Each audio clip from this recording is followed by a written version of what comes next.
Il se fait tatouer mort au roi, sans savoir que lui-même, il deviendra roi.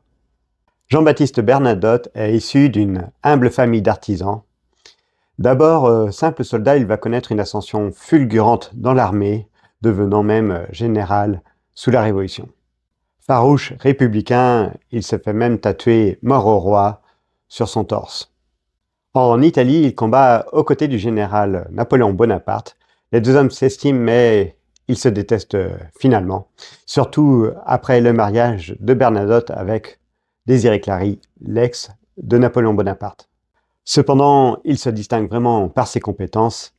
Il devient maréchal de France sous Napoléon, puis prince de Pontecorvo. Par son charisme, son intelligence et même le respect qu'il montre envers ses adversaires vaincus, il devient très populaire dans toute l'Europe. Et cela lui vaut même d'être remarqué par Charles XIII, le roi de Suède, qui n'a pas d'héritier et cherche à faire une alliance avec la France. Alors, adopté par le roi de Suède, il devient héritier puis régent, avant de décider de trahir Napoléon pour rejoindre la coalition anglaise.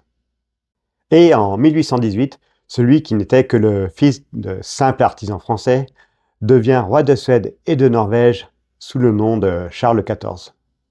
Alors certes, il ne parviendra jamais à apprendre le suédois, mais sera quand même très populaire. Sa famille règne toujours sur la Suède et il est l'ancêtre de nombreux souverains européens.